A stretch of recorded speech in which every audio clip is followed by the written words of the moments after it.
Урматтуу бүгүнкү поэзиянын кеченин катышчылары, биринчиден ушул Жоомарт атабыздын үй бүлөсүнө чоң ыраазычылыкты билдиребиз.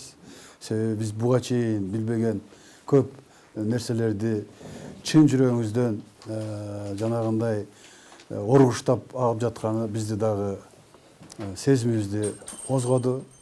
Себеби биз Жоомарт атаны мектептен баштап окуп, чыгармалары менен тааныштык.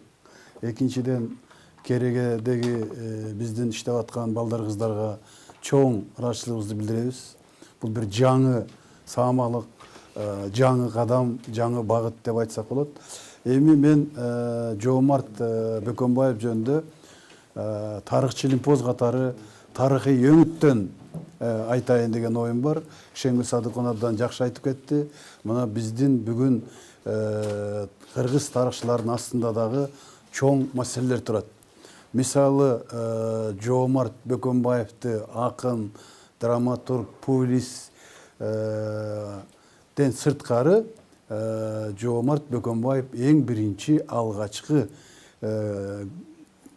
ушул поэзиясын баштаган жылдарда эле Төрөкул Айтматов менен, Жусуп Абдурахманов менен биргелешип иштеп, ошол жанагы Төрөкул менен чогуу бирдикте Ош Жалал Абадта жер суу реформасын жүргүзгөндө кошо чогуу болуп жүрүп, эң биринчи алгачкы ыры жер алган кедейлерге деген саясий маанидеги ыры өтө чоң толкундатат.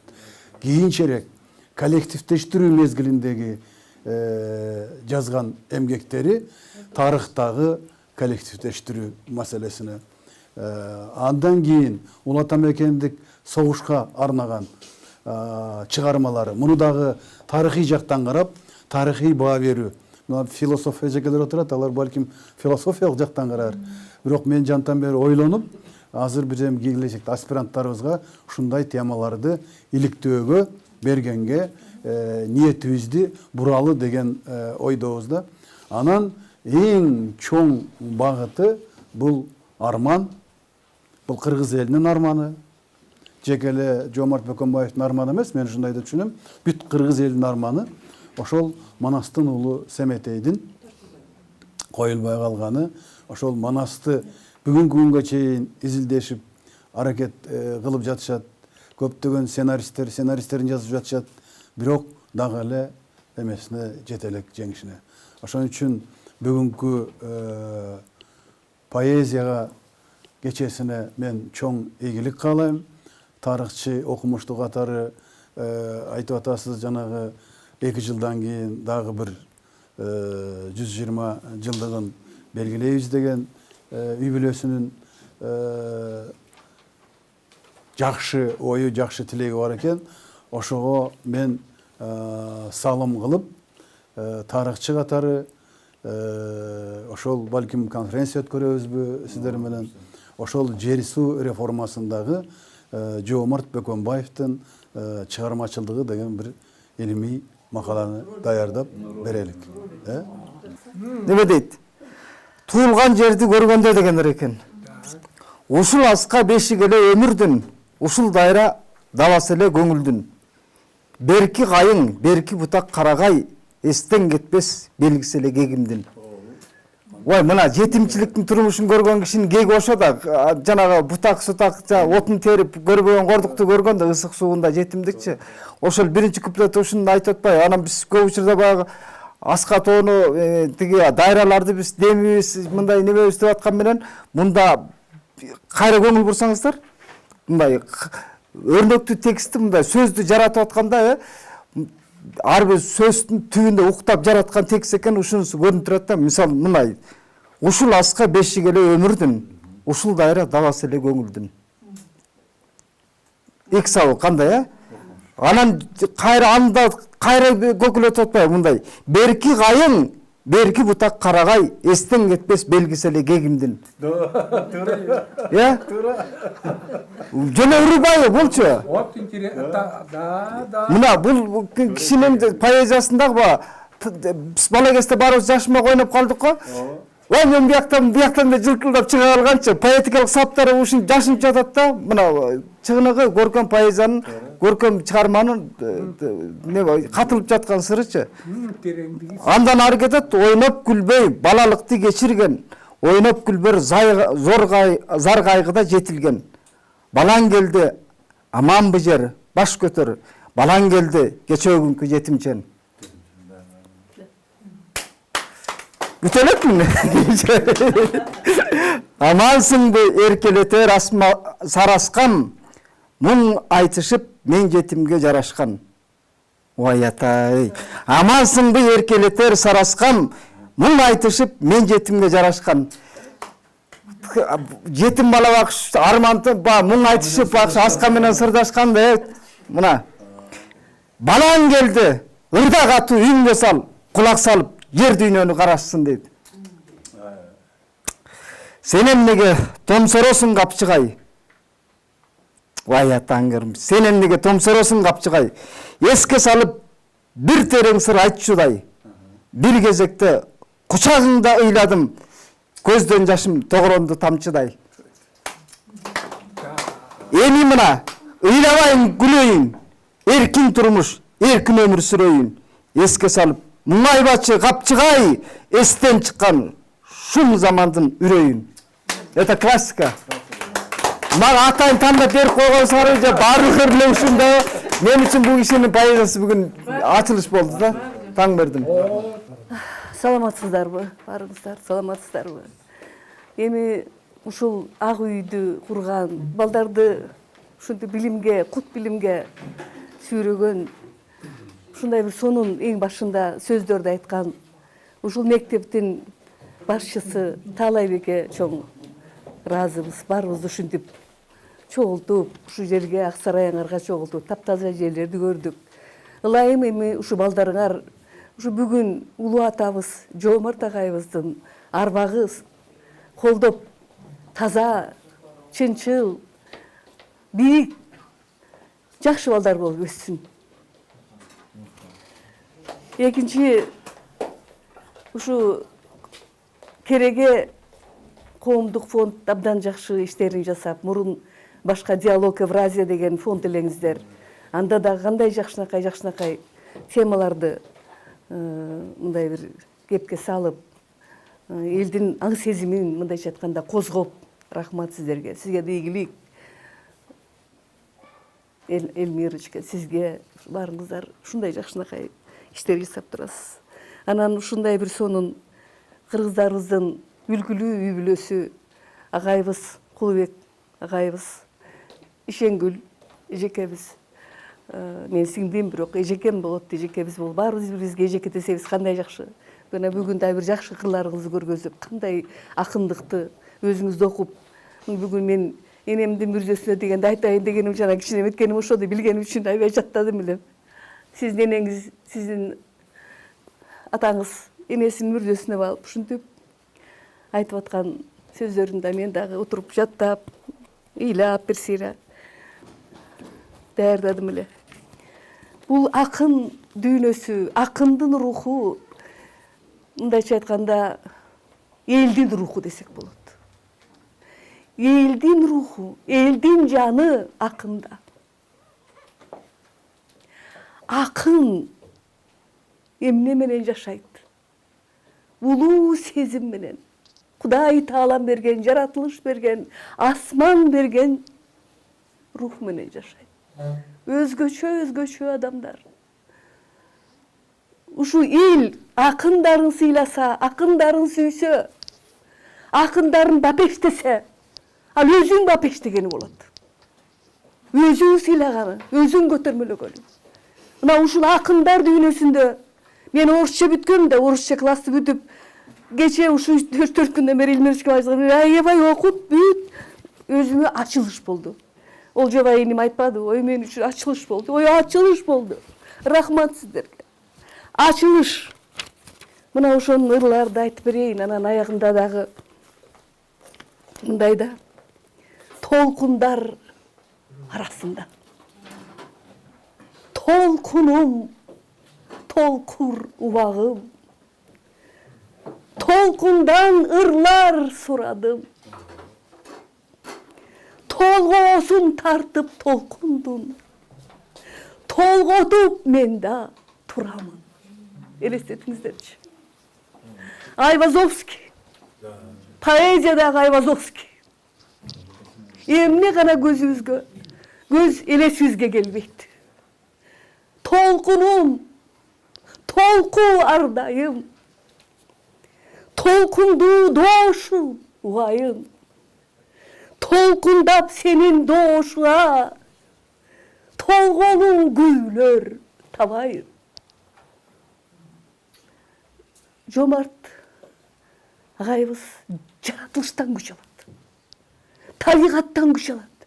Кандай кемеңгерлик менен, кандай ушундай бир тереңдик менен, назиктик менен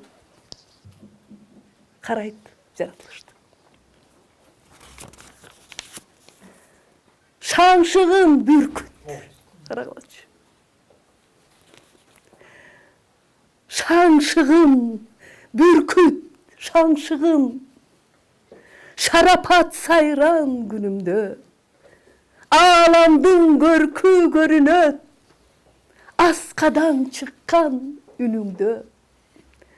Шаңшыгын бүркүт, шаңшыгын шааниси сенсиң асмандын.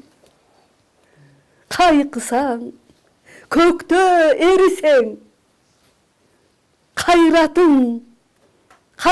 сенсиң, жаш жандын.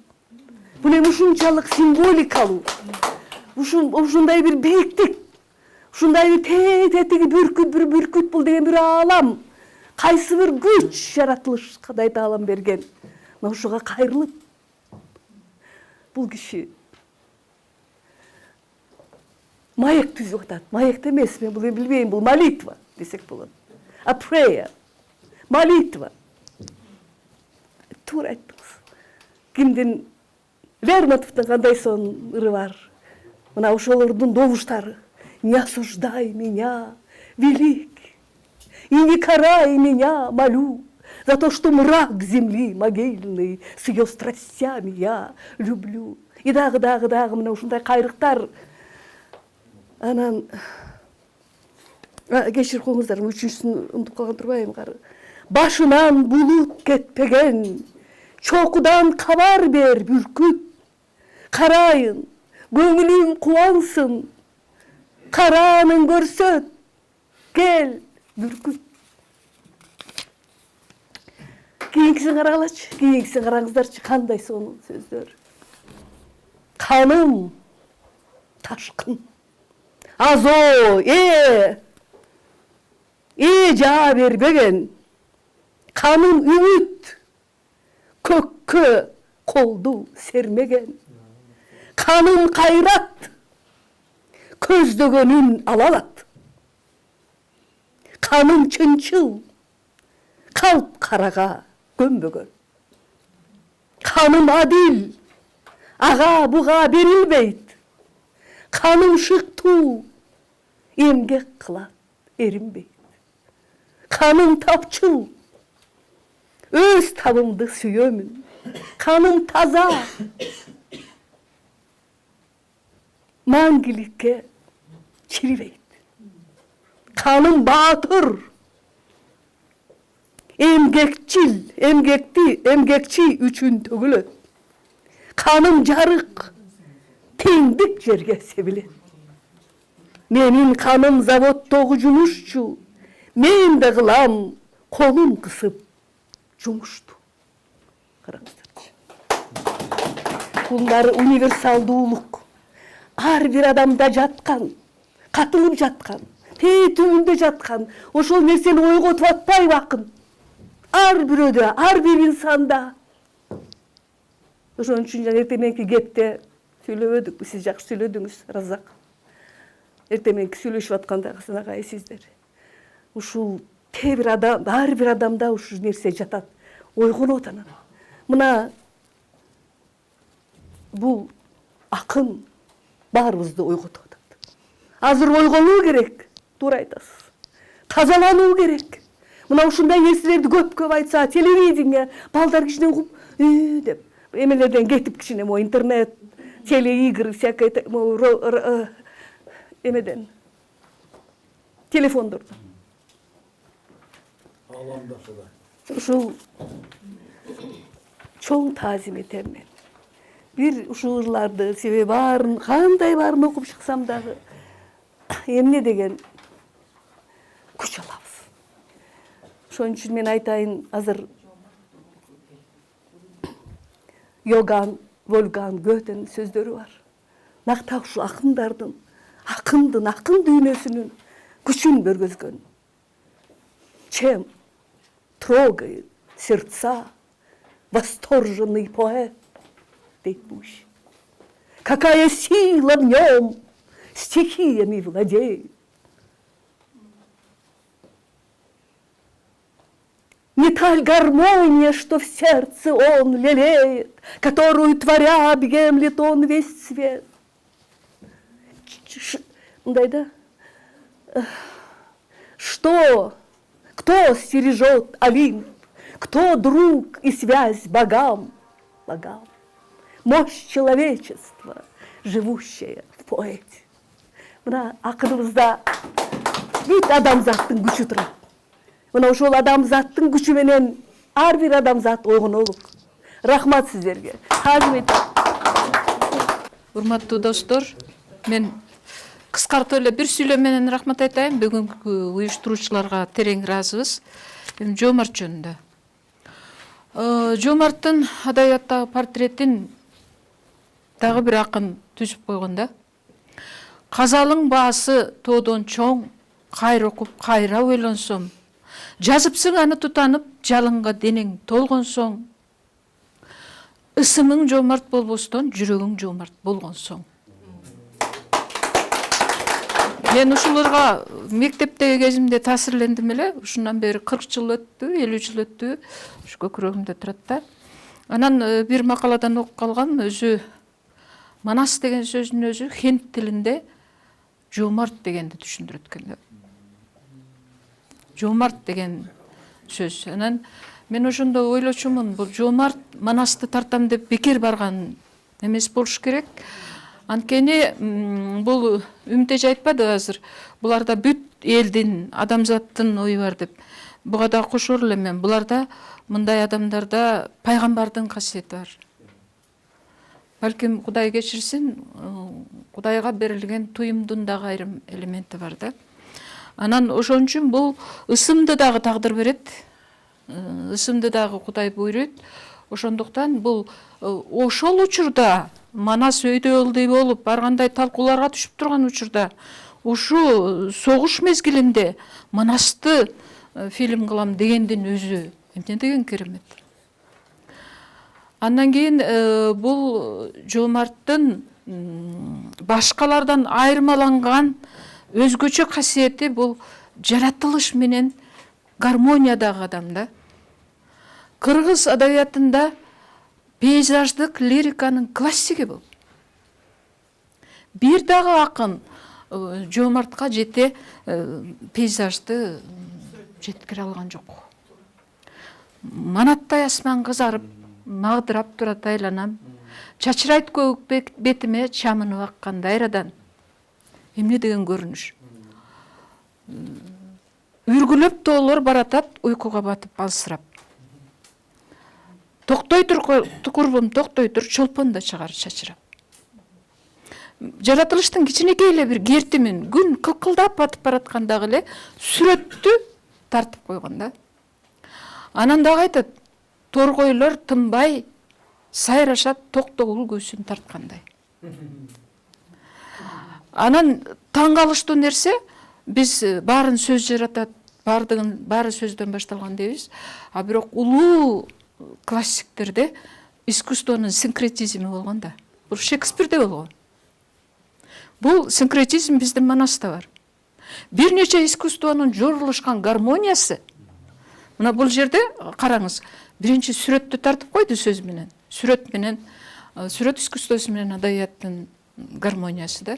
Анан ага алымсынбай, жалбыздын жыты буркурайт, жаныңа жыпар чачкандай, торгойлор тынбай сайрашат, Токтогул күйсүн тарткандай. Сүрөт менен сөздүн да күчү жетпей калганда музыканы жардамга чакырып атпайбы?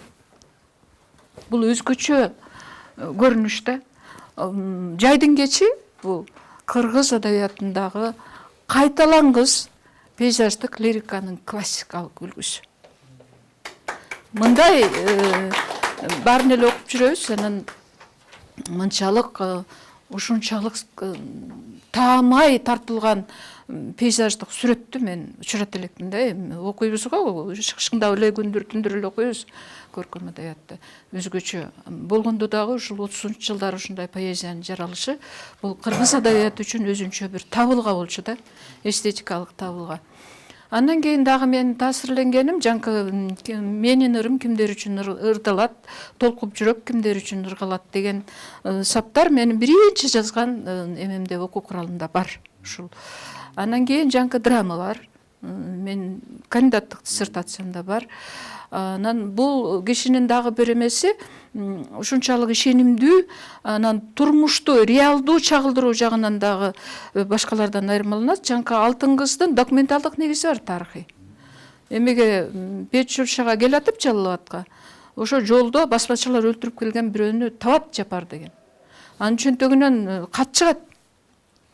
Мына ошого карап туруп анан кийин жанкы Алтын кыз ушунчалык мындай пафос абдан бийик чыкканда реалдуу негизи бар бул чыгарманынчы. Анан Кулубек байке көп жагынан жакшы изилдептир, аналитикалык ойломдун ээси. Бир нерсени айтпай калдыңыз. Жомарт бул трибун. Өзгөчө трибун болгон да. Бизде азыр ошол жетпей атат. Бизде ошондой трибун жетпейт бүгүн. Элге поэзияны сиңириш үчүн мына ушундай трибун жок да. Мисалы Кош Алата уулун кетти майданга. Бүркүт менен Кулаалы деген ырлары. Эми Бүркүт менен Кулаалыда жөн эле эмени Гитлерди сарказмдын отуна куйкалап койгон да. Мына ушундай күчтүү чыккандыр. Биз муну мектепте көп эле окуттук. Андан кийин Жомарттын дагы башка акындардан өзгөчөлүгү бул сиз туура айттыңыз, абдан мыкты изилдөөчү. Мыкты изилдөөчү бул. Мына ВАКта отурдум мен деле эксперт болуп диссертацияларды карапчы. Мисалы үчүн Жомарттын Токтогул Сатылганов жөнүндөгү изилдөөсү бир аз эле аякпаяган эмесе докторлук диссертация болмок. Биз ал жерден көрдүк да кандай кандидаттык диссертациялар келет, кандай айрыкча кийинки жылдары. Азыр бир аз оңолуп калды го. Мындан бери 5-6 жыл мурун окумуштарды көрдүк ал жерде. Ошондуктан Жомарт Бөкөнбаев чындыгында баягы жалынга денең толгон, жазыпсың аны тутанып, жалынга денең толгонсоң деп атпайбы? Мен бүгүн таң калам. Же ошо жалынга толгон денелүү балдарды биздин аялдарыбыз төрөбөй калдыбы? Же ошону жоготуп алдыкпы? Айрыкча кийинки кезде ошо жегиштер менен калпчылардын, жагымпоздордун бир муунун дайындап алыптырбыз да. Азыр көбүнчө ошолор ээлеп албадыбы бар жокту. Бала сагын айткандай, төрдөн орун тийген болсо наданга, улагада калганыңа арданба болуп, интеллектуалдар бияка чыгып калды да. Ошондой болуп калды да. Кайра интеллектуалдарды алып келиш үчүн албетте ошондой трибун керек болуп атат, Жомарт сыяктуу трибун. Анткени бул элди койготкон да. Элди ушунчалык ойготкон. Айрыкча согуш мезгилиндеги ырлары, ошо согуш мезгилиндеги поэзия деген лекцияда окуп жүрөбүз да. Керемет. Ушундай бир жалындап, жалын денени эмне үчүн айттым? Жалындап жазган да. Анан чындыгында жанка атына жараша бул киши абдан айкөл адам болгон. Алыкулда бар, алыкулду кет дешиптир да. Жанкындай оорусу жугат деп, анан аны алдап, эми сен айылга барбасаң болбойт. Теги айыл жакшы, айылга барсаң оңолосуң. Аралаштыргысы келген эмес да. Ошондо жападан жалгыз ошо Жомарт кетпе дептир. Сен кетпеген. Анткени Жомарт билген, Темиркулдун деңгээлин да билген, Алыкулдун деңгээлин да билген, экөөнүн тең мүмкүнчүлүгүн алдын ала туюп турганда, ушунчалык зирек, абдан зирек, сезимтал. Анан могу жерде дагы бир нерсени туура белгиледиңиз, Кулубек байке, жаңы кыргыз совет адабияты деп атпайбы? Ушу совет деген балекеттин баарын жасап атат азырчы. Мен КАОдон угуп калдым, билим берүү академиясы. Ал жерде дагы кыргыздар мынтип курчап алган, мындай киргизишпейт. Биротоло курчап алган. Ошол жерден бир угуп калдым да, могу совет мезгилиндеги поэзиянын программаларын алыш керек. Тоталитаризм, анан кийин эмгекти эле мактаган, анан социализмди мактаган, анан ошо завод фабриканы мактаган деп ошону менен азыр мектеп программаларындагы ар кандай өзгөртүп атышат да. Ошондуктан мен аябай каалайт элем. Ошо менде томдук, 2 томдук бар, 73-жылы чыккан. 82-жылы сатып алган экен. Мен дайыма кайрылам ага.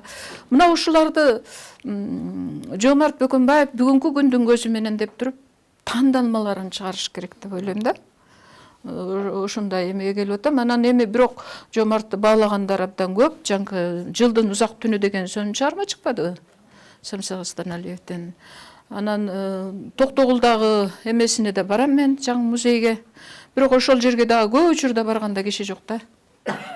Ошол жерде дагы ошол элге дагы айтыш керек го деп ойлойм. Бир жолу жок, бек, анан кийин кароолчуга жиберип, анан дагы ачкыч табылбай, ушу бир 3-4 саат отурдук ошол жака кириш үчүнчү. Бирок сонун жерде, абдан сонун жерде бардык жакшынакай нерселер бар.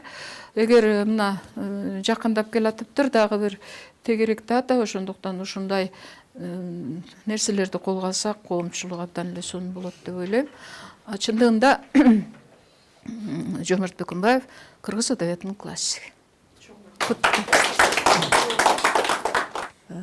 Бүгүнкү кездешүүнүн катышуучулары кереге кеңешине чоң рахмат. Анан Кулубек агайга, Ишенгүл Садыковна, ушул тууну жакшы көтөрүп келатасыздар. Сиздерге рахмат. Мен эми ырдан окуп эле баштайынчы, ыр окуйунчу, анан көп сөздөр айтылды.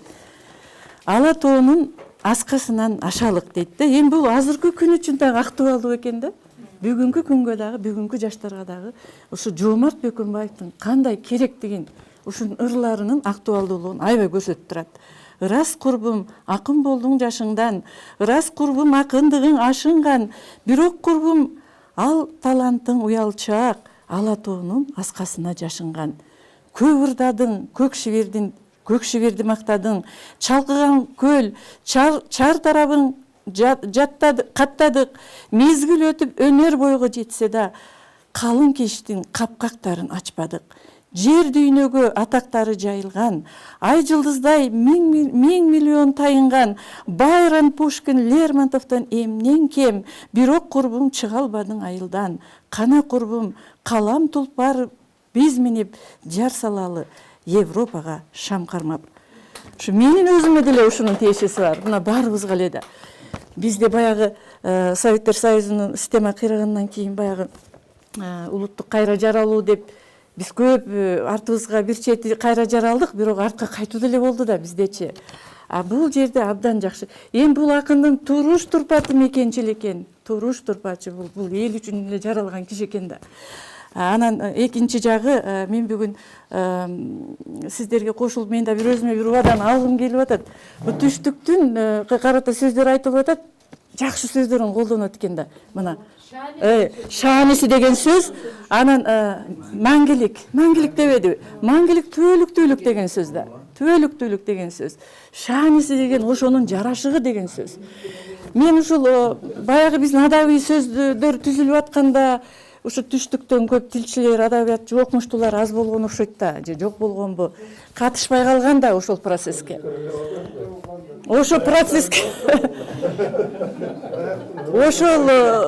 Ошол учурга эми ушу көлдүктөргө рахмат айтыш керек. Алар чоң агартуучу болушкан да, буларга чоң рахмат. Эми ошо катышпай калганда, анан ошондуктан бизде азыр деле кеч эмес. Мен колумдан келишинче ошо сиз айтып аткандай тегерек датага бир изилдөө жасап, ушу сөздөрдү айтып жазып чыгайын деп атам. Менде азыр эле ушул идея пайда болду. Анан экинчиден мен 2008-жылы Акыл касас деген аңгемелер жыйнагын чыгарсап, ошо аталышын жакшы кабыл албай коюшту да ошо китептинчи. Акыл касас деген сөз бул Видахинде деле бар. Түштүктө абдан кеңири колдонулган сөз. Акыл касас. Акыл касас. Касас. Сиз тарыхчылар билсе керек. Мисалы, ошо жерде жазуучулар союзунда китепти берип атсам, Өзү мына бизде мындай күндөлүк жазган маданият жок да. Ошо күндөлүк жазыш керек экен мына жаш балдарга. Илгери мен мына Салжан Жигитович менен Агнидей болуп, Аман Токтогул үчөөбүз анан аябай кичине бош болгон күндө чогуу жүрүп калдык. Анан жолукканда Аман эке кыйкырчу великолепная тройка в сборе деп. Анан дайым сүйлөшкөндөн кийин айтчу, Эразак күндөлүк жазчы депчи. Анан мен да жалкоолонуп туруп жазбай калдым.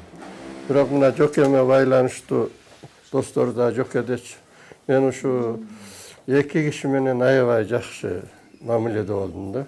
Сөзүн Кубанычбек Маликов, анан кийин Темир Кулметалиев. Мен мугалимдер гезитинде иштеп калдым жаш кезимде. Анан Темиркен күндө Жунайгайга келет. Анан чыгып алып сүйлөшөбүз. А негизи Кубанычбек Маликов ушу көп нерсени айтат, анан текшериш үчүн Темиркеден сурайсың да. Анан ошо үчүнчүсү Жокем тууралуу мына Азиз Эминович Измайлов. Ушунун бир аябай кызык немеси бар да. Ал киши менен да экөөбүз эмнегедир жакшы болуп калып анан көп нерсе айтчу. Биринчи ошо Жокемдин айткан неме Кубанычбек Маликовдун айтканы боюнча бу мындай эр жигит жок эле дейт.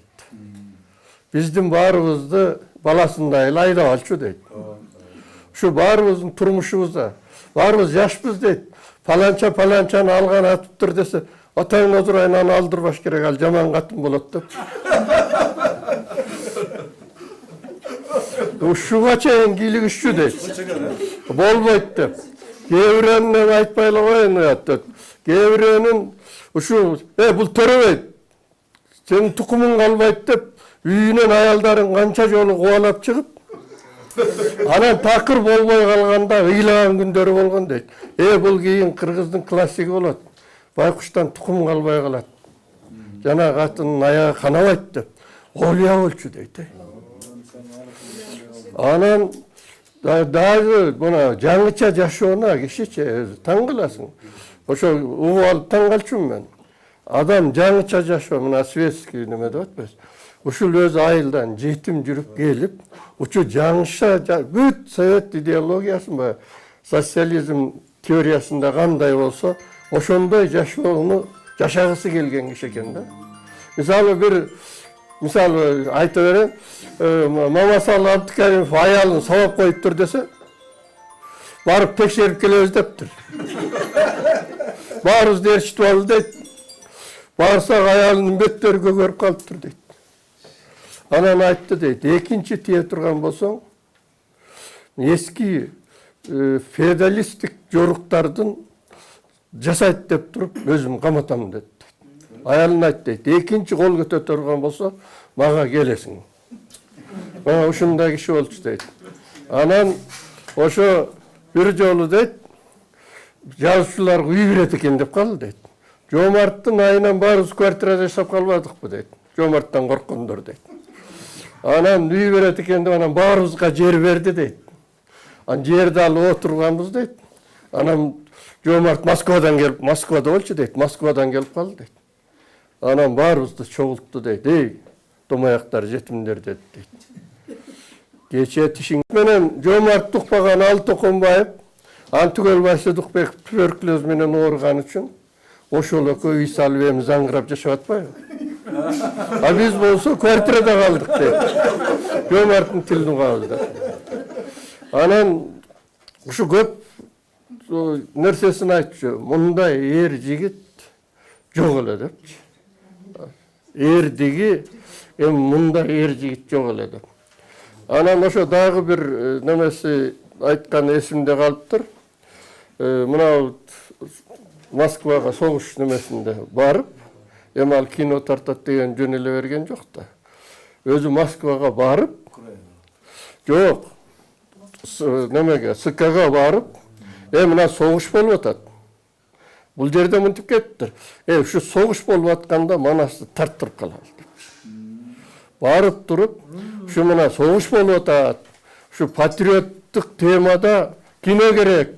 Элдин патриоттук духун көтөрүшүбүз керек. Кыргыздын патриоттук духун бир гана Манас көтөрө алат деп өзү барып акча бөлдүрүп анан өзү ошол алып келиптир ушу согуш мына. Анан ошондон келгенде дейт. Эми ал Токонбаев менен Кубанычбек Малиев көкү аябай жакшы болгон да мамилеси. Бирок ошондо мына ал экелер дейт аябай жаман болгон дейт. Кызганып. Ана мына согушта 37-жылкы эрдигин айтпайсыңарбы? Баарысын сиз билесиз да. 37-жылды бөкөм кармап атмактаны дагычы. Эл душманы деп туруп СКда карашып, партиядан чыгарып, атса бул качып кетип калыптыр. Качып кетип, анан Кубанычбек Маликтин айтканы боюнча да, качып кетип, Жамбылга чегинде бир пограничный неме бар экен, почтовый ящик деген неме барбы? Ошого барып, анан бир телеграфист кыз менен сүйлөшүп туруп көндүрүп, Москвага анан Сталинге телеграмма салыптыр. Мен деген жетим болсом, жетим болуп жүрүп жетилдим. Советтер Союзу жетилтти мени. Коммунисттик партия жетилтти, ушул ал келди. Мен бүтүн калемим менен, жаным менен, бардыгы менен ушу советтер коммунисттик партияга кызмат кылып атам. Кандай мен ушу улутчул болом? Өмүр бою улутчулга каршы болуп күрөшүп келсем де анан телеграмма жибериптир Сталин атына. Анан кетип ал жерде бекинип жатат ал. Телеграмма Сталинге барып, Сталин тиги неметет Жомарт Бөкөнбаев деген акынга тийбегиле депчи. Анан бая партиядан баарысы кол көтөрүп демеден чыгаргандар кайра партияга алалы десе өзү жок табышпайт. Анан бекинип жатып анан бая угат да, көбүн билбей калганда. Анан кайра билгенден кийин килем салып тосуп алышкан дейт. Эмне ушундай. Анан дагы бир эрдиги муну могу Ала Тоо театры Крупская атындагы театр болчу экен. Неме чыгып? Жок, кинотеатр жана биздин кинотеатр. Анан ачылат деп жанагы СКнын секретарлары баарысы келип чогулуп атса, Жомарт Москвадан келип, поезд жол менен чемоданын көтөрүп алып кел айттыр. Ала Тоонун жанында эл чогулуп атат. Эмнеге чогулуп атасыңар десе, эми канчалык чын экенин билбейм, бирок ошол кишилердин айтканы. Ошентип кинотеатрдын ачылышы болгон атат. Азыр чоңдорду күтүп атабыз. Анан эмне кандай театр болот экен десе, Крупская атында театр болот экен. Кандай Крупская атында театр болот? Крупскаянын аты жокпу башка жерде? Деп турган жанагы бөгөм болупту бир. Эсимде жок. Биринчи секретарь экен, анан чемодан таштап коюп ошого чуркап барыптыр. Чуркап барып анан айтыптыр, Ала Тоо жеринде биринчи кинотеатр ачылбаса. Анан бул Ала Тоо болуш керек. Биз ушул аркылуу кыргызды жаңы маданиятка, жаңы немеге көтөрүшүбүз керек, үндөшүбүз керек деп анан баарысы топтолуп калды дейт. Анан келип туруп Крупская деген долбоорго алып Ала Тоо болгон дейт. Ушинтип айткан. Анан Азиз Эминовичтин дагы бир немеси бар эле. Мен Крупская атындагы педагогикалык институтты бүтүп, анан поезддан түшүп келе айтам дейт Дзержинка менен. Келе айтсам бир аябай жакшы кийинген, эми Кыргызстанда мындай кийинет деген киши түшүнүгүмдө жок дейт. Шуулдап баскан тармалчат бир киши келе айтыптыр дейт. Анан жаныман өтүп баратып мынтип карады дейт. Анан карап, орусча да жакшы сүйлөйт экен дейт. Каяктыкы да дейт. Каяктан келе айтасың деп. Анан десем, айттым дейт, ушинтип мени ушу окууну бүтүп немеге бөлүп жиберди, Кыргызстанга направить этти депчи. Ай азамат, кайсыны бүттүң? Крупскаяны. Сендей кадр керек бизге. Жүр деп анан кийин сени министрге алып барам дейт. Анан жолдо келе айтты дейт, Кыргыз билим берүүсү мына жаңыдан кайсы факультеттин педагогика? Кыргыз билим берүүсү жаңыдан түптөлүп атат. Мына сен Кыргыздын алгачкы педагогтордон болосуң. Сен ушул күндөн баштап жазгын. кейін керек болот деп анан кийин ээрчитип алып, анан ээрчитип алып келди дейт. Ушунчалык билимдүү сүйлөгөнү эми дейт. Такыр башкача эшкен, таң калдым дейт. Кыргызда да ушундай интеллигент болот экен деп. Анан келип, жанагы Киров көчөсү азыр не болуп калды? Абдымомунов көчөсү менен эски министрлик, ал Кыргыз алтын турган жеринде. Ошол жерде 2 кабат немеде киргенде сол жакта министрдин кабинети бар экен дейт. Ошол жерге алып кирсек, секретарь тура калды дейт. Анан тура калган, министр барбы дейт. Анан бар дейт. Анан эшикти ачты дейт. Ой жөкө кел дейт. Анан салам алейкум, мен шашып кетип, мына сизге жакшы бир кадр алып келдим Москвадан. Шуну жакшы тарбиялаңыз деп чыгып кетти дейт. Анан ошону менен чыгып кетти дейт. Анан иштеп мугалим болуп иштеп жүрөм дейт. Бирок ушу аябай популярный эле дейт. Жомарт дешет дейт. Мына Дөгдүрүп, Жомарт ушулар аябай популярный эле дейт ошол учурда. Кыргыз интеллигенциясынын ичинен. Ал кезде жана кече балдар болчу экен, немелер болчу экен. Ошо интеллигенция чогулганда, анан ошо бир топ кишилер саначу.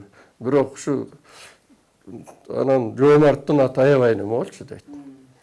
Анан жүрөм дейт. Айтты жана унутуп калдым дейт. Анан бир күн эле акындар менен жолугушуу болот дейт. Анан кайсы бир жерде айтты, ошол жерде жолуктук дейт.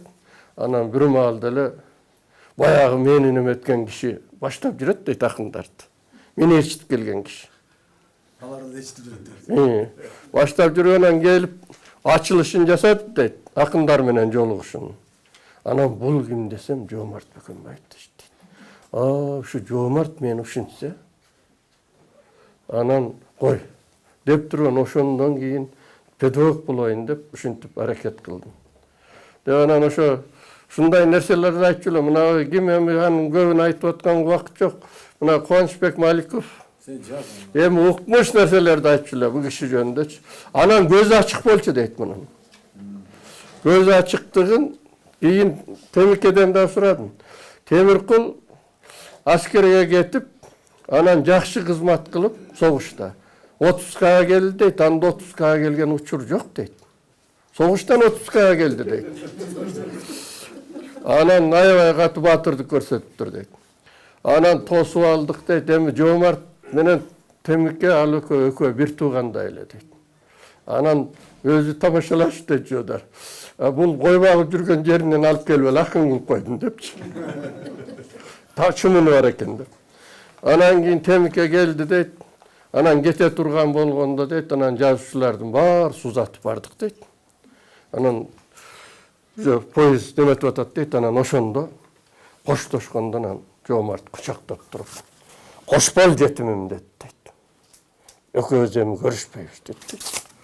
Биз болсо ошол бойдон аңгырап эле туруп калдык дейт. Бул акмак эмне деп атат деп. Согушка кетебиз да. Темиркул болсо поездга өлүп эле түшүп кетти дейт. Анан баарыбыз эле жылгандан кийин Жомарт шарт монтип басып кетип, монтип туруп калды дейт. Анан биз артынан келип, анан айттык дейт, жөкө. Бул эмне кылган? Биз согушка кетип атса байкуш десе. Эми ким өлөрүн ким билди. Бирок экөөбүз көрүшпөйбүз деп кетип калды дейт. Анан кийин мен Темкеден сурап атпайм, ушинтти. Şu soğuş bütküçe deyt, Kırgızistan'a gelgiçe men ölüp kalat ekem dep жүргөн deyt. 44-жылга чейин Жомарт өлгүчө дейт. Жомарт өлгөндөн кийин байкушум дейт, ал көрсө өзүнүн өлөрүн билген турбайбы. Ушундай бир керемет киши. Эми акындык жагы сиздер жакшы айттыңыздар. Анан ушундай чынында Кыргызда ошол учурдагы эң Кыргыздын мына эр кишилери бир учурда болгон экен. Мына ошолордун башында Жомарт Бөкөнбаев, мына азыр көп деле эскерилбей калды, биз көрүп калдык. Мына Түгелбай Сыдыкбеков. Мына ушул кишилер Кыргыздын чыныгы интеллигенти, чыныгы патриоту десек болот, Эми ушул бүгүнкү кече кандайдыр бир ушу уюштуруучуларга сизге эми мен деле кем калбай башка элдерден ыраазычылыгымды айтып кетейин сиздерге, баарыңыздарга, сиздерге. Эми баарыңыздар бул жерде айтып өткөндөй, эми мен кичине сүрдөп атам. Мындай кечелерге, ушундай акындардын кечесине кандайдыр насип болуп ошо бүгүн катышып отурам. Мен ойлоп атам, бүгүн мен күйөрмөн катары эле, угуучу катары келдим депчи. Анткени бул Жоомарт атабыздын чыгармачылыгын биз мектептеги программа боюнча эле билебиз да. Кайсы жылы туулуп, кайсы жылы дүйнөдөн кайтып кеткен, анан канча уулу кызы бар экенин ошону деле жалпысынан билебиз да, өмүр баянынан. Анан жерде жантан бери угуп байкап отурсам, ушундай бир кандайдыр бир бийик саптар, керемет саптар жаңырды да. Анан бүгүн мен үчүн жана башында айтып кеткен биринекин сиздер айтып кеттиңиздер эле, ачылыш болуп атат депчи. Поэзия дүйнөсүндө, акындыктын дүйнөсүндө мен үчүн бүгүн ачылыш болуп атат чындыгындачы. Анткени мен өзүм деле ушундай чыгармачылык жаатында иштейм. Сөзгө чоркок болобуз эми сүрөтчүлөрчү негизи. Эми колуман келишинче сүйлөйүн деп атам да. Силерчилеп силер кандай десем, калем чебери болсоңуздар, биз болсо кыл калемдин чеберлери болобуз да. Ошону менен бирге кыргыздын салттуу билимдерин алып жүрүүчүлөрдүнбүз да.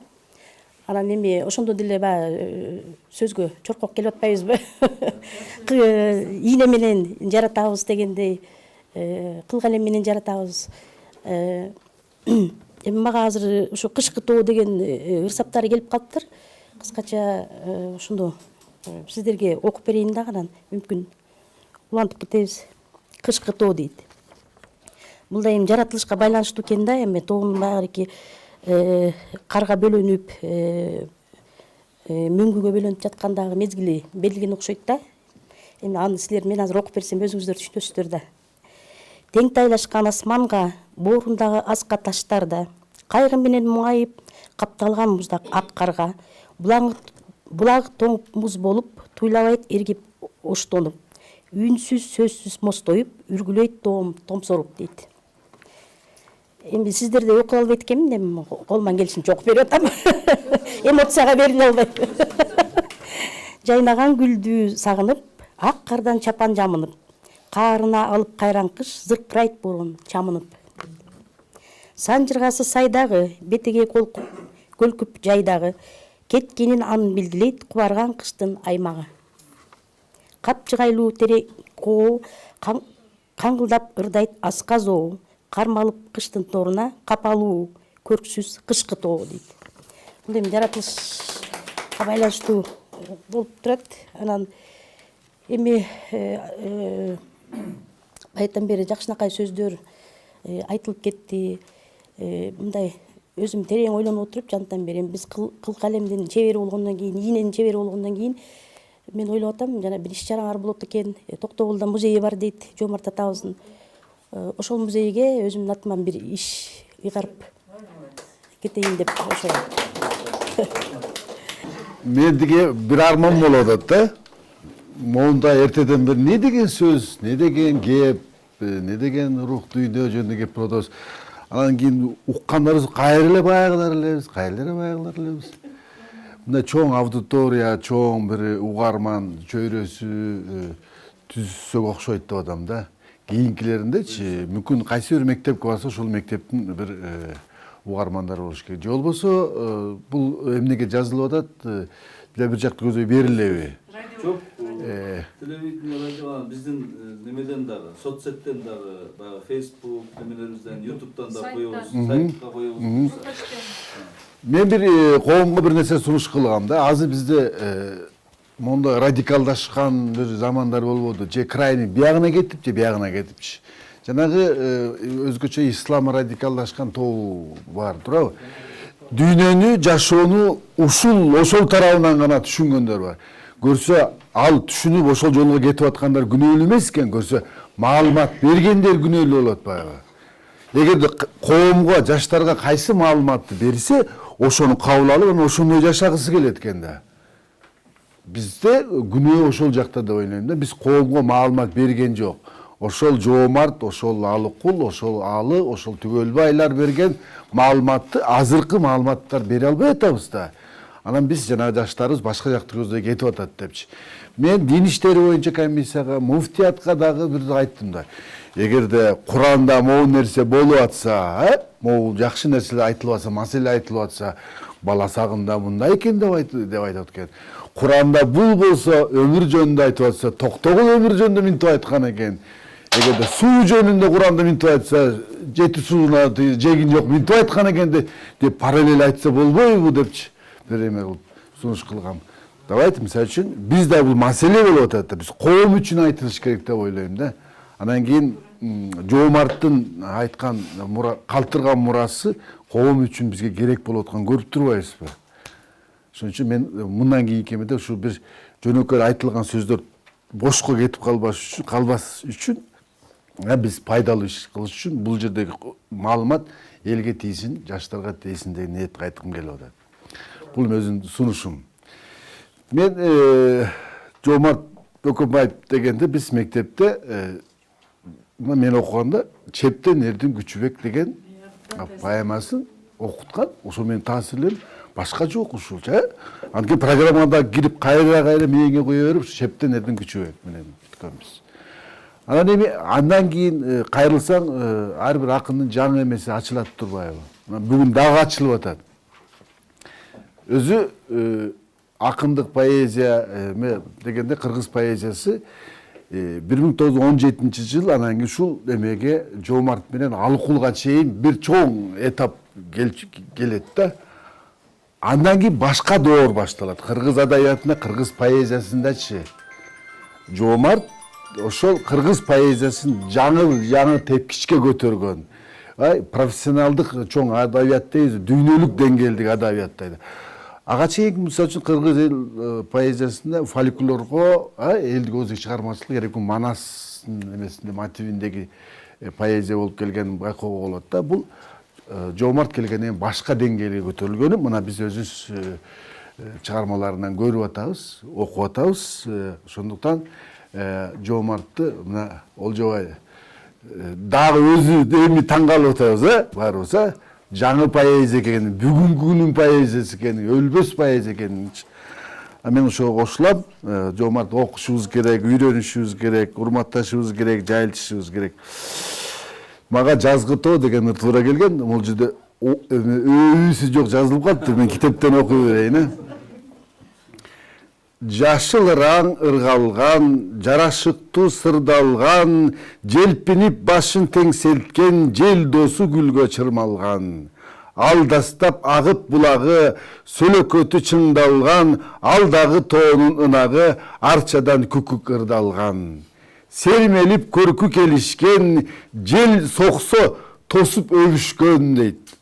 Карагай кайың шоодурап ээлеген алда жемиштен.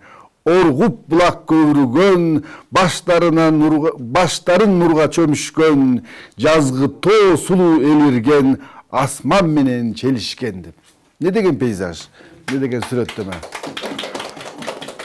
Дайым ошо Жоомарт атабыздын руху колдоп жүрсүн, биз ал кишинин рухун дайыма урматтап, даңктап жүрөлү. Рахмат. Арбаңыздар, урматтуу агалар, эжелер.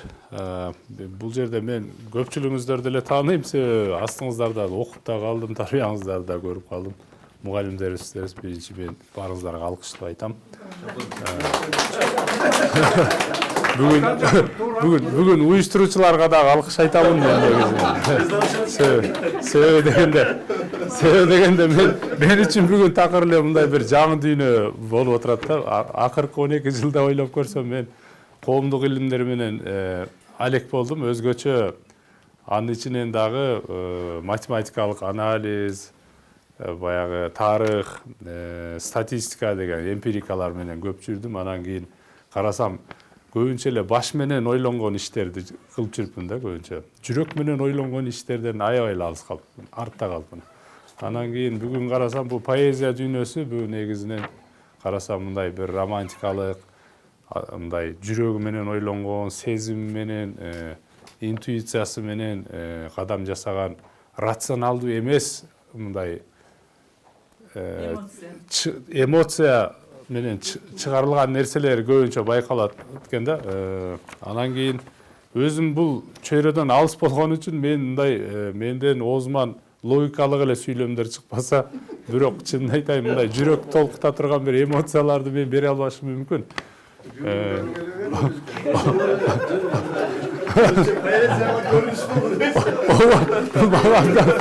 Бала чоң бир көрүнүш болду да. Баягы неме баягы рационалдык теория, оюн теориясы деген бар немедечи. Бул математика немеде, экономика менен политологияда бар да. Бул деген нерсе негизи адамдар баардыгы жүрүм туруму бул рационалдуу болот экен да, эсептеп жүрөт экенбиз. Тиги менен дос болсом, тиги кызды алсам пайдасы барбы, жокпу дегендейчи. Бул бирок бул категорияга жапондарда бир категория адамдар баш ийбейт да. Негизинен бул көбүнчө самурайлар деп айтылат. Ошол самурай. Анан дагы бир немеси бул баягы чыгармачыл адамдар болот экен. Бул сүрөтчүлөр, художниктер. Бул акындар, бул жазуучулар, булар жүрөгү менен ойлонгон кишилерде рационалдуулук болбойт экен да. Мындай караганда биз сезимдер менен жүрөт экенбиз. Анан ушул күнгө чейин бир 2006-жылы мага бирөө суроо берген. Достук деген эмне депчи. Мен ошондо биринчи жолу ушу сөздүн терең маанисин ойлоно баштадым. Ага чейин биз доспуз, бу деп жүрө беребиз чынында. Мен кийин түшүндүм, оюмча сүйүү менен достук экөө бирдей экен деп ойлоп калдым. Ошондой да болушу мүмкүн да. Сүйүү менен достуктун мен бир аныктамасын түшүндүм. Бунун себеби болбойт экен. Эгер бирөө менен биз эмне үчүн достошуп атканыбызды түшүнүп калсак, себеби пайда болгон күндөн баштап ал бизге дос эмес, ал бизге коллега болот экен, же пикирлеш болот экен, же өнөктөш болот экен, же партнер болот экен. Сүйүү да ошондой болот экен. Эгер биз эмне үчүн ошону сүйүп атканыбызды себебин эле билип калсак, биз оюмча биз ал кишини жөн эле рационалдуу тандаган болот экенбиз да, же ата энебиз тааныштырып койгон, же мындай рационалдуу кадам кылган болобуз да. Бул сүйүү достук оюмча мен түшүнүгүмдө ушу күнгө чейин мен азыр 41 жаштамын, ушундай аныктамага келдим. Билбейм мен дагычы. Атамайды өндүрсөң болду. Достукту. Анан кийин ушул мааниде азыр мен биздин мына атабыз Бөкөнбаев аксакал кишинин өмүрбайын мен деле мындай терең билчү эмесмин, бирок бүгүн көрүп отуруп 34 жашта таң көрүү деп өзүм жашым токтоло албай калдым чындапчы. Абдан деп ушунчалык курч болуп, ушунчалык тандырдан бышып турган учурда, ысык нан болуп турган учурда таң көрүү неме болуптур деп анан өзүм да кайгырдым. Ошо баягы чептен элдин күчү бек деген нерсеси ушу биз бала кезден укканбыз. Бул дагы ошо баягы жогоруда айтып кеткен самурайдын түшүнүгү да, бул дух деген нерсе маанилүү болот экен. Жапонда жүрүп мен дагы бир нерсени түшүндүм. Бешке окуштун деле кереги жок экен деп акыркы мезгилде ойлой баштадым. Негизи отличник болом деген нерселер маанилүү эмес экен. Мен жашоодо 8 устатым болду. Анын ичинен бир устатым 9 эле класстык мектепти бүткөн да. Бирок бүгүн миллионер доллар Жапонда. Бир 50 чакты ресторандын ээси да. Бирок ошол кишинин ийгилиги эмнеде экен деп ар кимден сурап көрсөм, айтат, анын астында иштегендер көп айтат, бул духу дейт да. Руху ушу кишиде бар дейт. Мында карасаңыз жылдыздуу, ар бир адам менен аябай жакшы сүйлөшөт. Анан 70тен ашып калды бүгүн. Бирок 50 жаштардагыдай сылаң короздой болуп өзүн карап кийинип жүрөт, таптаза болуп. Анан бул ушу дух деген нерсе, бул мына биздин азыр чыгармада Бөкөнбаев аксакалыбыз атабыздын айткан чыгармасындагы ушу чептен эрдин күчү деген нерсе, бул дух деген нерсе да, бул жөн эле мындай булчуң эмес бул. Бул дух ошол. Өзү бул рух деген нерсе, бул акыркы мезгилде мен да ойлоно турган болуп калдым. Көп эле нерсе биз рационалдуу тандоо менен көп нерсени баарыбыз чече албайт экенбиз да. Бул дух дагы маанилүү. Брус Ли айтмакчы, emotional content, эмоциональный контент дагы маанилүү нерсе экен деп ойноп калдым. Анан өзүбүздүн арабызда бар экен ушул дух деген нерсеге дагы кайра биз кайтып көңүл буруу маанилүүбү дейм да, мына кыргыздардын духун көтөрүү акыркы мезгилде. Ушул аспектине да көңүл буруу, бул маанилүүбү деп акыркы мезгилде мындай кичине ойлоно турган болдум. Бул жери аябай параллель келди. Мен колума азыр могу эртең 21-декабрдын түнүндө деген ыры туш келиптир, окуп берейин. Анан кийин өзүм да бир аз коммент айтайын колума келсе. Эртең мына жыл жаңырат өзгөрөт, кайран жаштык дагы бир жыл эскерет. 25 жаштык кезим алыстап, кайда кеттиң таппай калдым темселеп. Азыр мына 25 жаштамын, бүгүн түнү 26-га басамын. Эртең эрте тура калсам өмүрдүн, далайларын арт жагыма таштаймын. Ойло, жигит, өмүр соккон шамалы, аткан октой көрсөтпөгөн караанды. 18ден өтпөс кылым өмүрдү, өнөр чиркин табар белем амалды. Ушу 25 жашым каякта калды эле деген нерсени мен 30га келип анан сезипмин да. Аны буну түшүнбөгөн. Ооба. Анан кийин баары мен 5 жыл артта калдым дегендей болуп. Баягы тайм зone деп коет го. Обама болсо 58-inde президенттиктен кетип атса, Трамп 72-сinde президенттикке келди, бирок ошо кеч болсо да, бирок ошону түшүнүп калган маанилүү экен деп мындай азыр өзүм салыштырып көрүү ойлондум да. Бирок бул сөздөрдүн дагы тереңин мен азыр түшүнбөй турам деп ойлойм, балким. Дагы бир нече күн убакыт өткөндөн кийин дагы мындай түшүнөм деп ойлойм да. Мен сиздерден угуп дагы мындай баягы инспирация алып, эргүү алып, булар мындан кийин дагы катышам деген ойдомун. Абдан жакшы бүгүн мындай духовный жактан кубанып кетип отурам. Но я не могу на киргизском, извиняюсь глубоко. Почему? Потому что я свои мысли не выскажу, если я буду говорить на кыргызском. Я хочу сказать о роли вот творчества, жизни, вот этого примера, который касается детей. Я работаю с детьми. Работаю уже почти 40 лет. И нашему центру очень повезло, что мы оказались рядом с такими людьми, как Кулубек Джомартович и Шингис Садыковна. Потому что, наверное, вот мы многие, кто учились, работали, да, так глубоко, ну, как бы, наверное, не касались близко с творчеством Джомарта Бакамбаева. Вот я про себя скажу. Ну, я учитель, ну, работаю с детьми, ну, есть Бакамбаев, школа есть, село есть. Мы об этом все знали. И когда я встретила этих людей, и мы стали работать, ну, больше общаться, и один из больших проектов, вот этот мультфильм, который показали, он делался вместе с нашим центром. И мы когда стали еще раз читать и вникать, что и как было написано, открыли для себя целый мир, и этот мир постарались дать детям. Вот когда мы показывали первый раз этот мультфильм, мы все вместе плакали. Мы вообще читали, смотрели, не думали, что он так будет снят. И я хочу сказать, что он уникально снят. Посмотрите, он на русском как звучит, на киргизском звучит также, на казахском есть этот вариант. И мы показывали детям в Баладжане. Потом стали показывать по республике. Вот куда мы едем, рассказываем хоть о чем. И потом мы говорим, вы знаете, Бакамбаева. И они говорят, да, мы знаем, у нас школа есть, улица есть. А кто был? Ну, кто-то говорит, это был писатель, кто-то говорит еще что-то. Но мы говорим, вы знаете, мы сейчас посмотрим и поговорим о нем. И мы включали мультфильм.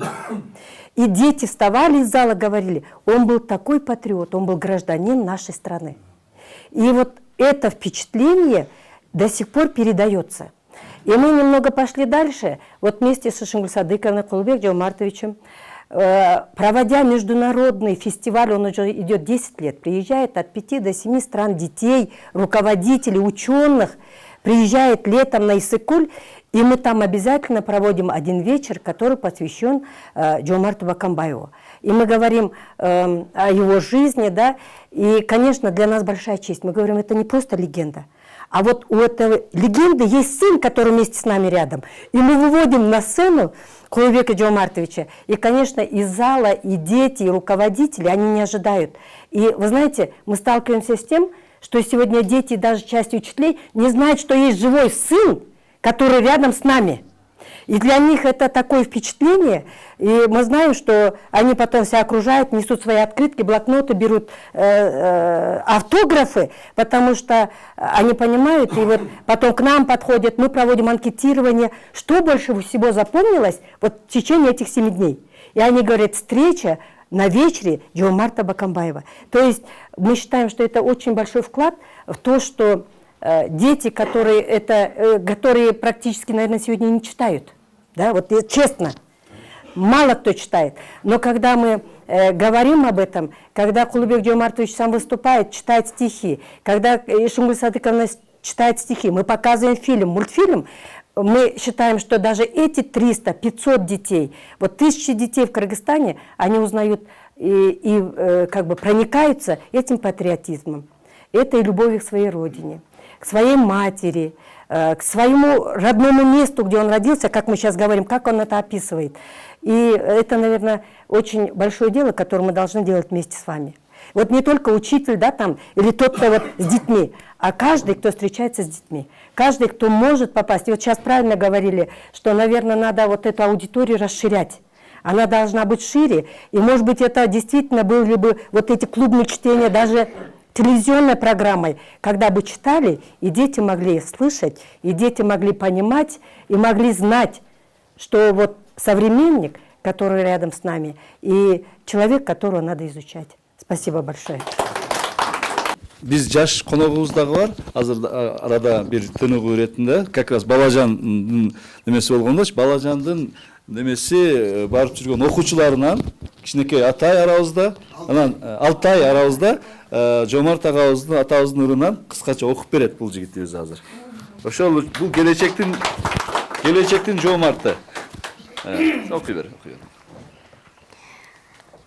Ай жарык мемиреген түнгө окшойсуң, ачылган акация гүлгө окшойсуң, бетиңден таалай нуру балкып турса, безентип булбул салган үнгө окшойсуң. Азамат.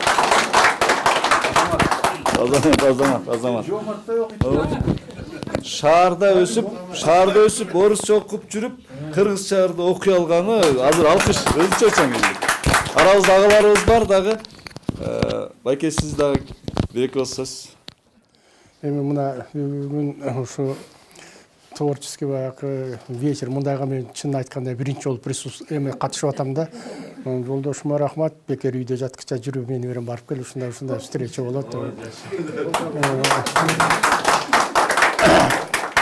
Мынакей мен дагы ойлоп атам, ошо мынакей 70-жылдарда, мен да 74-жылы орусча мектепти бүтүп эле орусча институттагы орусча болуп, анан ошондо азыр элестетип, мындай эмесем орус тилинде программа мына өзүңөр эле ошо жылдарда бүткөнүңөр школьный программадан орус мектебинде кыргыз тил, кыргыз адабият деген жок болчу бизде. Только баягы русский язык, русская литература, мына ошолорду окуганда орустардын жанакы бүт жазуучуларын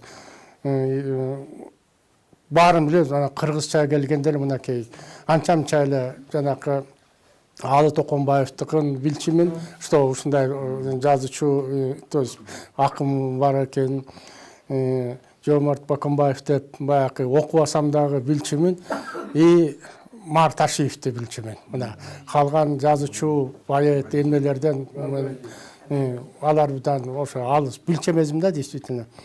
Анан Жомарт атанын произведениясы мынакей Ишенгул Садыковна Кулбек Жомартович берен бир азыр окуп атыңыз, ошондой китебин алып келиптир.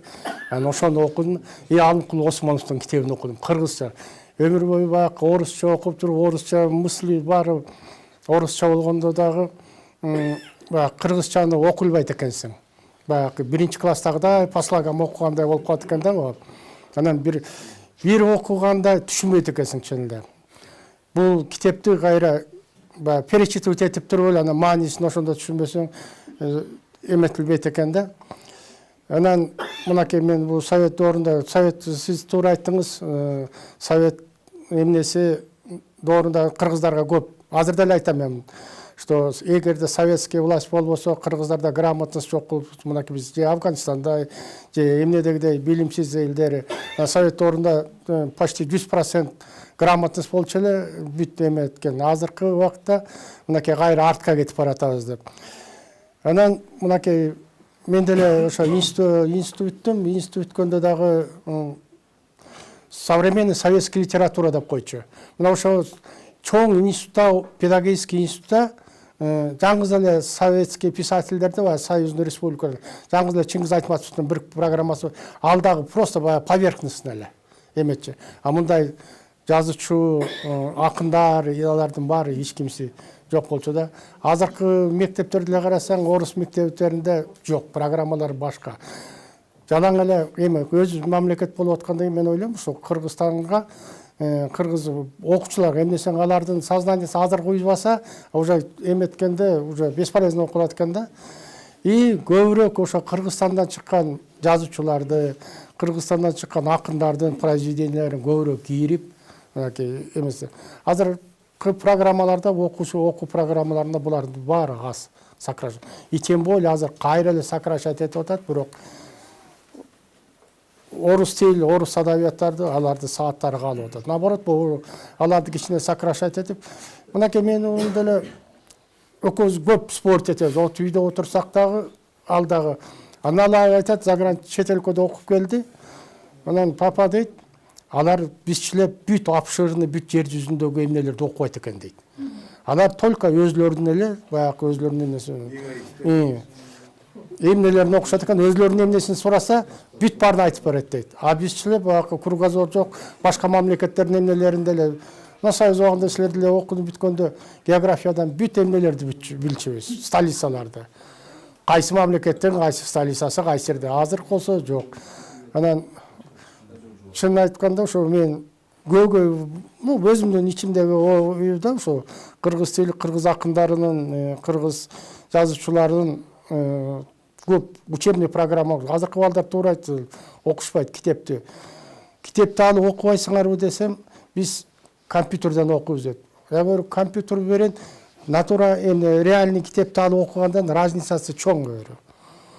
Анан действительно азыр уже башка жаш балдар дагы уже взгляддары да башка, окууга отношение, мынакей азыр телефон. Проблемный вопрос бүт бар эле телефон. Бүт баарын эле ошо компьютерден таап эле өзлөрү көп ойлонбой калышты дагы. Готовый немени алып туруп эле, готовый немени уже берип коет. Эми кечирип койгула ошо. Өзүм военный мен. Анан биз дагы кереге фонду катары дагы аябай мындай баштатып көрөлү, кандай болот экен, кандай аксакалдарыбыз кандай кабыл алат экен деп бир аз чегинип турдук эле.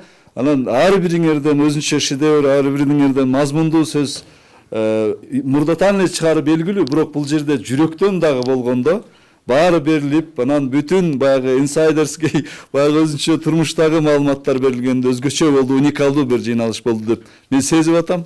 Анан жанагы Сейтек мырза айткандай, Куранда бир сөз бар, өзү мусулмандар дагы аны өткөрбөй келет да. Куранда бул якулуна фи кулубихим дейт да, алар эң улуу адамдар дейт, жүрөгү менен ойлонот дейт да. Жүрөгү менен ойлонгон азыр адам дүйнөдө аз болуп атат. А мусулмандардын да идеалдуу прототипи ошол жүрөгү менен ойлонгон адам экен да. Мына жүрөгү менен ойлонгон адамдар бул жерге топтолуп, жүрөгү менен ойлонгон адамды эскерип, анан жүрөгү менен ойлоно турган адамдарга сөз сүйлөндү. Мен ойлойм, бул жүрөктөн болгон жыйын үчүн баарыңыздарга чоң ыраазычылык, алкыш, таазим. Биз японча болбосо да кыргызча сиздерге таазим. Мына баарыңар айттыңар, жаңа ачылыш болду деп. Мен үчүн дагы жаңа ачылыш болду. Себеби мен ойлодум, мындай ойлодум элем, көрсө бизде азыркы муундагы терең проблемаларды, терең прозаны, терең поэзияны түшүнгөн адамдарыбыз бар экен, көп экен. Ошон үчүн мен үчүн чоң ачылыш болду. Мен дагы мындай ойго келдим. Эгерде мүмкүнчүлүк болсо, ушул сүйлөгөн, айткан сөздөрдү кагаз эмеге чыгарып туруп, Анан кийин бир брошюра сыяктуу, аны менин милдетим, брошюра сыяктуу элге таратсак, мен аны чыгарайын. Экинчиден, мына илимий жагынан абдан жакшы изилдөөлөр айтылды, болду. Балким эгерде ошону кагаз түрүндө чыгарсаңар, мен ушул тиги биздин мына доклад Академии наук деген бар, известие Академии наук деген бар. Ошол жака отдельно бир номерди выпуск кылсак жакшы болот эле. Соответственно, под названием гуманитарный, ну, придумать можно название. Вот мына бизде уят эме доклад Академияда кейбирлерди макал табала калышат.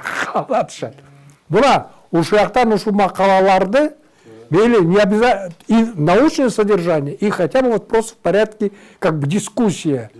Как в порядке дискуссии, это все можно поместить в этом журнале здесь Академии наук или доклад Академии наук. Алар разорсуктан атышат. Бизге макала келбей атат деп. Вот. Анан кийин разымын. Вот силерге таазим. Аман болгула. Саламатсыздарбы? Мен атым Нурислам. Ушул 2 жылдан бери ушул жерде кыргыз тили адабиятынан мугалимдерге, жалпы окуучуларга сабак берип келем. Негизгиси Эгемберди Эрматовдун жакшы ыр саптары бар да. Мени издесең ырлардан табасың дейт. Ошол сыяктуу эле Жомарт Бөкөнбаевди издесек, биз анын ошол акындык кредосын билгибиз келсе, албетте анын ырларын түшүнүп окушубуз керек да, негизгиси. Бизге Садыков Абдыкадыр агай деген азыр сүйлөдүк, ошол агай лекция окуп калганда Жомарт Бөкөнбаевдин жүрбөгөн жери жок эле деп айткан да. Бул деген эми баягы кыдырманы кыдырып, сыдырманы сыдырып жүрдү деген сөз эмес, бул деген ошол маңыздуу өмүр сүргөн деп айткым келет да. Анан эң соңунда баягы Жомарт Бөкөнбаев негизгиси ойкуп кайккан, турмуш күткөн, андан сырткары ушундай бир орошон таланттын үлгүсүн калтырган инсан катары ушу ар бир келечек муундун, жаштардын эсинде калат деп мен айткым келет ушул жерден. Анан Жомарт агайдын көптөгөн патриотизмге жыш толгон саптары бар. Ошонун ичинен биз мектеп программасында окутуп келген Кош ала уулуң кетти майданга дегенде ушуну жатка окуп берип коеюн. Дүйнөнүн жүзүн өрт алып, кара жалын каптады. Кыяндай жүрөт шаркырап, кызыл кандын ак каны. Ушундай апаат күндөрдө уяттан уят эмеспи уулуңдун үйдө жатканы. Айланам, коркок болбо деп айтканын эстейм эненин. Ай чапчып суудай толкуган, артымда калкым турганда айгышкан жоону жеңемин. Барыктап багып өстүргөн балаңдын сына өнөрүн. Жеримдин бетин булгатпай, желмугуз канын төгөм дейт да. Мына ушул саптар менен эле Бүгүн эми күлдүк, бүгүн ыйладык, бүгүн эскердик, балалыгыбызга кетти, өскөн жерибизге кетти. Ыр саптарында өзүнчө сүрөттөмөлөрдүн кооздугун, өткөн тарыхыбыздын бизге калган мурастардын улуулугун, жүктүн дагы оордугун сездик. Буюрса булардын баарын топтоп иштер менен улантабыз деген ойдобуз. Кереге кеңеш сиздерге баарыңыздарга ыраазычылык билдирет. Анан эме китептерибиз бар, белектерибиз бар. Сиз дагы сөздү дагы айтканча, Эме кечээ күнү таалай келгенде биздин үйгө сизге чоң рахмат. Биз ушу бобу китепканабыз жаңы ачылды. Анан ошо китеп эң эле чоң. Ошондуктан биз бул китептерди алып келдик элек. Анан өзгөчө Жомарт Бөтөнчө инсан деген Турсунов Эрнст Нурдиновичтин китебин, анын апабыздын кылы үзүлгөн комузу. Анан ушул жерде бир момент айтып кетейин. Мына карасаңар, атайым Кулубек ушул китепти, бул сүрөттү апа, Жомарт ата, Муса ата, экинчи атабыз Муса Мырзабаев Чатышев курманжандаткан чөбөрөсү ошол тумар катарында кыргыздын тумары болсун деп. Анткени булар бирөө көлдөн болсо, бирөө алайдан болсо, бирөө токтогулдан ошол кыргыздын бириндигин көргөзүп турсун деп ушундай даже сүрөттүн ушундай символ менен жасалган. Анан чөнтөк китепче силердин китептерге. Анан бул жерде бүт тармакты камтыган китептерди үйүбүздүн библиотекадан алып келдик. Ошону балдарга берип койсоңор. Биздин Кулубек Жомартовичтин дагы китеби бар. Рахмат. Рахмат. Эң чоң белек. Менин китебим да Кулубек Жомартович. Талай мырза баятан бери мулмуңдап сүйүнүп койнуна батпай турат. Кыскача сиз дагы бир эки сөз аласызбы? Бүгүн эртең менен башка киши болчук. Анан бул программа аягын ачып атканда толкундардын ичинде калдык десем болот да. Себеби жан дүйнө деген сөзгө баардыгыбыз жакынбыз. Инсандын курсагы ток болот, акылы, информацияга дагы толук болушу мүмкүн, бирок жан дүйнө арыктаганда инсанды капа кылышы мүмкүн, жаратылышты капа кылышы мүмкүн деп айта алабыз да. Жомарт атабыз та 25-30 жашында айтып кетиптир да. Жан дүйнөңөр бай болсун, курсагыңар ток болот, акылыңар мол болот дегендей түшүнүктү таштаптыр да. Себеби жан дүйнөсү болбогон киши ал кишиде жашай албайт экен да. Бул атабыздан ошону түшүнүп атабыз. Анан чындап жаратылыш менен сүйлөшүү кыйын да.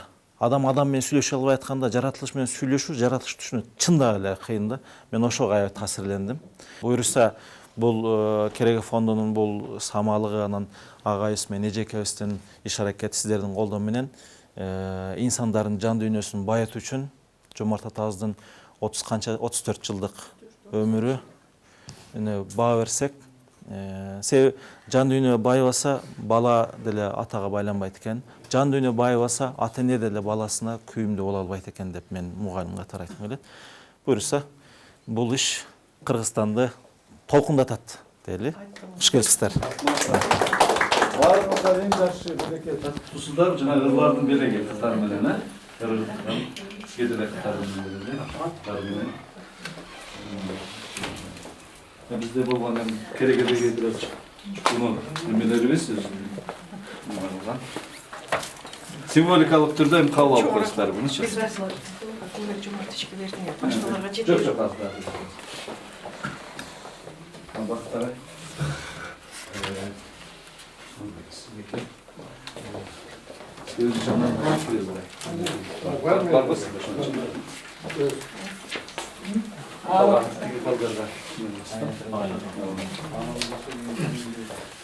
Анда шуну менен бүттү. Кийинки эркин сөз болгонча сыртта улантабыз. Чайга.